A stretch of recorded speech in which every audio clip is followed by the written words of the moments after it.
Idan kana jin labarinsa kuma baka taɓa ganinsa ba ko saninsa, to wannan shine Professor Sheikh Isa Ali Fantami, wanda ya kasance ɗaya daga cikin manyan jagorori da kuma malamai a Najeriya.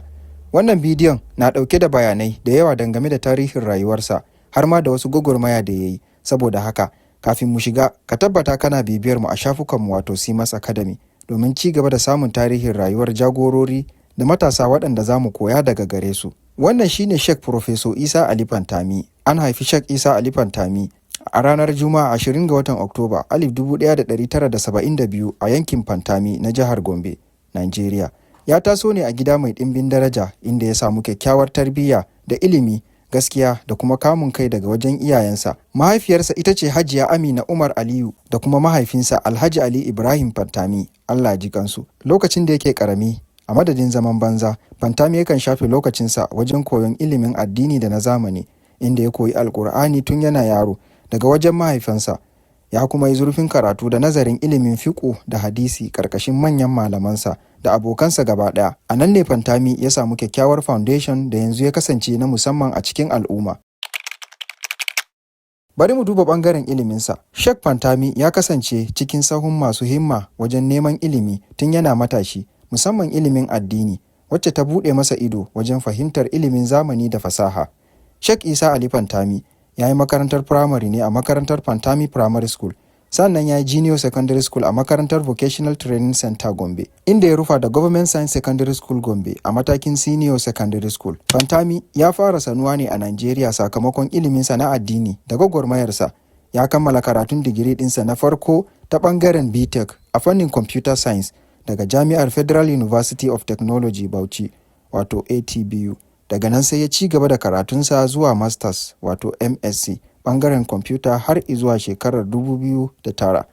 A shekarar 2011 ya samu MBA daga makarantar ATBU Bauchi.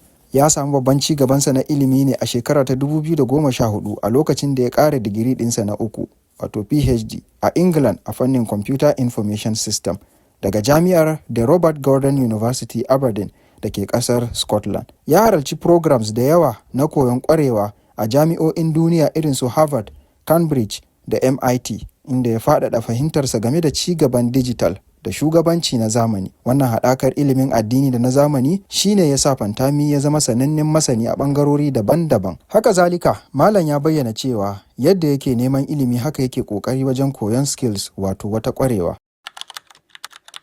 Idan muka duba fagen aiki kuma, za mu fahimci da akwai abubuwan koyi dangane da Sheikh Fantami. Da farko, ya fara aiki ne a matsayin malamin kimiyya da fasahar sadarwa, wato IT. Ya fara ne daga matakin farko na koyarwa har zuwa mukamin lecturer daga shekara ta 2003 zuwa shekara ta 2014. Daga nan aka tura shi zuwa Jami'ar Musulunci ta Madina da ke Saudiya, inda ya aiki a matsayin mataimakin farfesa, wato associate professor, a fannin rubuce-rubuce na fasaha daga shekara ta 2014 zuwa 2016. A shekara ta 2016 kuwa gwamnatin Najeriya ta bashi Director General, wato CEO na hukumar kula da hanyoyin sadarwa na zamani, wato NIDDA, inda ya rike mukamin daga Satumbar 2016 zuwa Agustar 2019. A zamanin mulkin Buhari karo na biyu, wato 2019, Fantami ya sake samun mukamin ministan sadarwa da tattalin arzikin zamani na Najeriya. A lokacin aka canja sunan ma'aikatar daga ranar 21 ga watan Agustar 2019 har zuwa shekarar 2023. A wannan lokaci ne aka ƙara masa matsayi zuwa Profeso na musamman a fannin tsaron yanar gizo daga Jami'ar Tarayya ta Owerri a ranar 6 ga watan Satumbar 2021. Ta haka, Sheikh Fantami ya zauna kan manyan kujerun ilimi na gwamnati. Malam ya yi amfani da ƙwarewarsa a fannoni da dama wajen hidima ga al'umma, wanda zuwa gaba za mu duba irin ci gaban da ya kawo a yankinsa da Najeriya baki ɗaya. Sheikh Fantami ya yi suna sosai wajen mutane saboda kyawawan halaye da tawali'unsa, wanda duk waɗannan sun samo asali ne sakamakon tarbiyya da ya samu da kuma karatunsa. Duk da matsayinsa na gwamnati da ya rike, rayuwarsa bata ɗauki salo irin na masu facaka ko fatali ba. Ya ci gaba da gudanar da rayuwarsa cikin kyakkyawar tsarin da ake alfahari da shi. Ya kasance yana mu'amala da mutane cikin kirki da tausayawa, wanda idan muka duba mu'amalarsa da wasu mutane za mu fahimci wannan. Bugu da ƙari, duk da addini da aƙidarsa, Fantami yakan girmama kowane ɗan aƙida da addini, har da abokan aikinsa da suka kasance Kiristoci ko wata aƙida daban. Hakan ya sa yake da magoya baya daga ɓangarori daban-daban da suka tabbatar da cewa Fantami mutum ne mai kyakkyawar ɗabi'a. Wani abu mafi burgewa da mu'amalarsa da mutane shine Fantami yakan riƙe amana ba tare da bambanta wane da wane ba, yakan koyar da mutane ilimin addini da rayuwar duniya, musamman adalci ga junansu. Haka zalika, ya kasance jagora ga matasa, yana da matasa da yawa da yake ba su shawari, wanda duk rayuwarsu suke tafiya daidai, abin alfahari.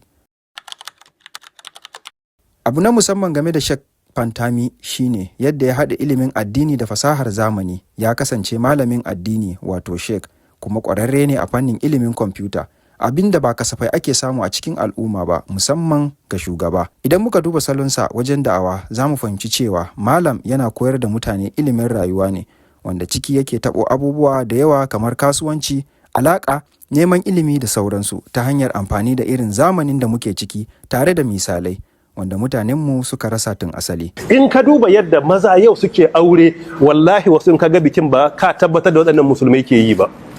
Mace ta fito, wani lokaci uban ma na wurin da uwar, dukkan halittan jikinta a fili, ga angonta a wurin, ga abokanansu a wurin, kuma a gaban iyayen, wai ta tashi tana rawa.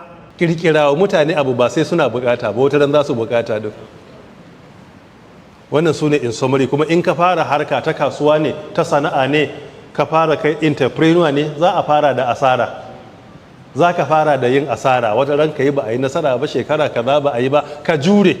Shi yasa duk inda ake. Idan muka lura da salon karantarwarsa, za mu fahimci cewa ilimi ne da ba lallai ka iya samunsa a ko'ina ba, hakan ne ya bambanta shi da sauran malaman. Sheikh ya ba da gudumawa a ƙasarsa, wanda kowa zai iya shaidar hakan ta hanyar ayyukansa na gwamnati da gidauniyar da ya kafa. Sheikh Fantami ya ba da gudumawa mai yawa ga ci gaban fasaha da matasa. A lokacin da yake kan shugabancin NIDDA, ya ƙaddamar da shirye-shirye na koyar da kimiyyar sadarwa wato digital literacy ga matasa 1000 a faɗin Najeriya, wanda ya taimaka wajen ƙarfafa ƙwarewar fasahar matasa. Haka zalika, a lokacin ministansa ya ƙaddamar da babban tsarin manufofin tattalin arzikin zamani, wacce ta kasance Digital Economy Policy daga shekarar 2020 har zuwa 2030, domin gina ci gaban tattalin arzikin ƙasa ta hanyar fasaha. Bugu da ƙari, a ƙarƙashin jagorancinsa, an faɗaɗa hanyoyin sadarwa na intanet zuwa ƙauyuka da birane. An bayar da tallafi ga masu ƙananan kamfanonin fasaha wato startups. Sa'an nan ya sanya dokar linkin na SIM da NIN domin inganta tsaro a ƙasar. A waje guda kuma, gidauniyarsa ta Professor Isa Ali Fantami Foundation ta ƙaddamar da shirye-shirye masu amfani ga matasa. Misali, ta horar da sama da matasa 10,000 kyauta a fannin gyaran wayoyi da ƙirƙira da AI, domin ba su ƙwarewar da za su dogara da kansu.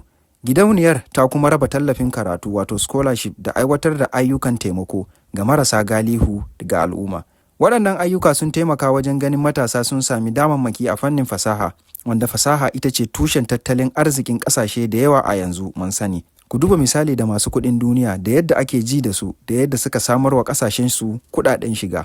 Shi yasa a makarantar CMAS Academy ba mu wasa da koyar da ilimin intanet da kwamfuta. Za ka iya zuwa ka yi rijista in dai ka shirya, da akwai ƙwararru da za su baka ilimi a ɓangaren.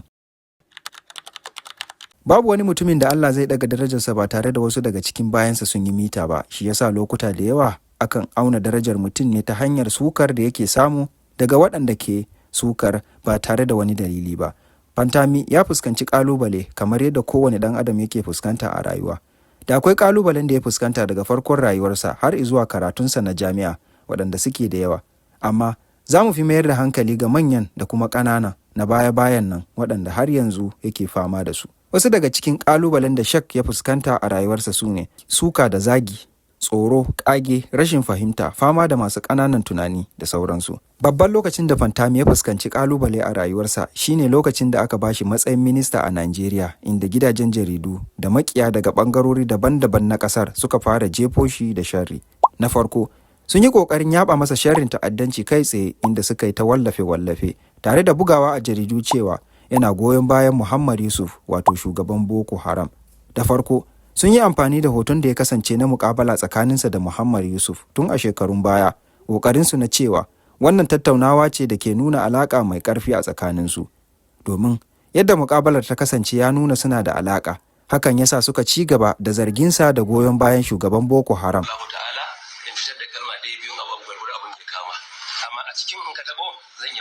sauransu. Ai yanzu san wanne ne za a yi.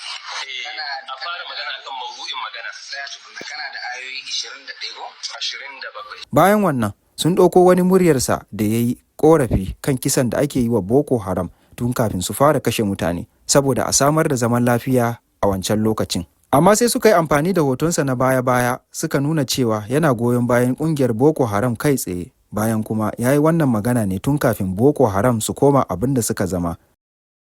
Dole su tsaya su ga an bi kadun jinin 'yan uwanmu da aka zubar. Dole su tsaya su ga an bi kadun 'yan uwan jininmu da aka cuta. Jinin alade ya fi shi daraja. Duk da yaran nan 'yan Boko Haram sun yi laifi, amma kisan da aka musu adalci ne. Ka duba yadda ake kwantar da mutane, yadda ka san aladu ana harbe su. Idan sun yi laifi me yasa za extrajudicial killings? A kai su gaban hukuma mana a hukunta su. Bayan wannan sun sake kirkiro wani sharri wanda ya fi muni, inda aka fara yada cewa Fantami yana cikin terror watch list na Amurka, wato inda idan aka sanya sunan mutum a ciki to hakan yana nufin duniya ta tabbatar da cewa shi ɗin ɗan ta'adda ne. Fantami ya karyata duk wannan, sa'annan ya gargaɗi duk masu zarginsa da su samar da hujjoji ko kuma su bayyana a kotu. Tuntuni gidan jaridun da suke wannan aikin suka janye. Wani rahoto da ya fito daga Premium Times daga baya ya ce ba a tabbatar da cewa Fantami yana kan jerin terror watch list na Amurka ba. Waɗannan duka zarge-zarge ne wanda babu wata hujja a ciki. Shi yasa duka aka janye labaran da suka ambata hakan saboda duk ƙarya ne. Sai kuma wani lamari da suka tayar duk a lokacin da ya samu minista, inda suka tayar da wata magana da ta faru tun a shekarar 2004 na kashe wani ɗalibi Kirista mai suna Sunday Achi da aka yi a ATBU da ke Bauchi, saboda lokacin yana chief imam yasa suka yi ƙoƙarin danganta shi da wannan kisa da nufin cewa wa'azinsa ne ya haifar da hakan. Sai a lokacin da ya samu minista ɗin mahaifin yaron ya fito ya fara wannan zargin, shi ma babu wani hujja, duk saboda kujerar da ya samu. Domin kuwa abin da zai baku mamaki shine bayan ya sauka daga shekarar 2023 har zuwa yanzu babu wani magana a kansa, wanda wannan yake ƙara tabbatar da cewa kujerarsa ce matsalar. Sai kuma wasu ƙananun ƙalubale da yake fuskanta na gida, wanda yawanci sun samu ne sanadiyar hassada. Da farko, saboda yadda ya kasance malami ne mai aƙida, ya sa 'yan sauran aƙidun suke ƙaryata duk abin da ya yi da kuma sukarsa, tare da ganin duk abin da ya shirme ne. Duk da cewa Fantami yana iya bakin ƙoƙarinsa wajen ganin ya haɗa kai da samar da zaman lafiya a tsakanin aƙidun, amma hakan bai yi aiki ba. Domin a ƙoƙarinsa na yin hakan sai yake samun waɗanda suke aƙida ɗaya da kuma addini ɗaya sun koma sukarsa, har ma wasu suke amfani da wasu kalamai ko kuma ra'ayinsa na baya lokacin yana karatu suke sukarsa da shi a yanzu. A gurguje, abin da zai baka mamaki da wanda suke sukarsa shine da za ka kira wani mai zagin ko sukar kai masa tambaya da zai gagara baka amsa. Tarihin rayuwar Sheikh Fantami cike yake da darussa ga kowane mai son yin nasara. Daga cikin darussan da za mu iya ɗauka daga rayuwarsa akwai haƙuri. Fantami mutum ne mai haƙuri, juriya da kuma sanin inda ya kamata ya yi magana ko yin shiru. Wani abin da za mu koya kuma shine mu san darajar ilimi. Duk wani ci gaban da ɗan adam zai samu to dole za a same shi da ilimi ko ƙwarewa akan harkar da yake yi. Saboda haka, batun ka ce ba za ka yi karatu ba, bata taso ba. Neman ilimi a koda yaushe takan sauya rayuwar mutum da gaba ɗaya tunaninsa zuwa kyakkyawar mataki. Abu na gaba, kyakkyawar mu'amala da mutane. Idan muka duba za mu fahimci cewa Sheikh na daga cikin mutanen da suka samar wa Arewa kyakkyawar suna, domin babu wanda zai mu'amala da shi ko yake mu'amala da shi da zai ce ya cutar da shi ko ya ci amanarsa. Da akwai abubuwan koyo da yawa dangane da rayuwar Sheikh wanda muka wallafa a shafinmu. Duba littattafansa za ku ƙara samun bayanai da ƙarin ilimi a ciki. Wannan tambaya ce da ya kamata mu amsa ta tun farko, amma kai tsaye ya kamata mu tsaya mu duba ga wani abu. Lokacin da maji daɗin daular Usmaniya ya sauka daga kujerar minista, duk da cewa a zahiri babu wani hari da yake dangane da ci gaba da mulki, amma sai matasa da masoyansa da duk waɗanda suka lura da irin ayyukan da ya yi na ci gaba suka fara kwaɗaita masa zama gwamna a jiharsa, wato ta Gombe. Domin hakan zai iya ci gaba da bashi damar kawo kyakkyawar sauyi ga waɗanda yake jagoranta. Idan muka duba tsarin zaben jagora na kwarai, mutane ne ke tsayawa wajen ganin abin da suke so ya samu matsayin da suke so, misali limami ko wani matsayi na makaranta. Ga wani ƙarin abin da zai tabbatar mana da cewa Sheikh Fantami zai ci gaba da jagoranci. Da na fahimci addini ko malamai suka karantar da mu, da ilimin addini da shugabanci ba sa rabuwa. Misali Annabi Muhammad sallallahu alaihi wasallam bai takaita zuwa ga karantarwa ba, da dama ta samu hatta shugabanci yayi. In ka duba ni certificate da nake da su a boko ai bani da su a na karatun addini. Ya kake ganin tasirin jagoran da mutane ne ke tsaya masa domin ya tsaya musu? Duk da al'umma na kallon siyasa da 'yan siyasar Najeriya a matsayin kama karya, me kake tunani zai faru idan irin su Sheikh Pantami suka zama jagorori? Daga ƙarshe, muna so ka bayyana mana darasin da ka koya game da champion namu na yau da kuma tarihin wanda kake so mu kawo maka. Kar ka manta da kasancewa tare da CMAS Academy, makarantar ku ta zamani.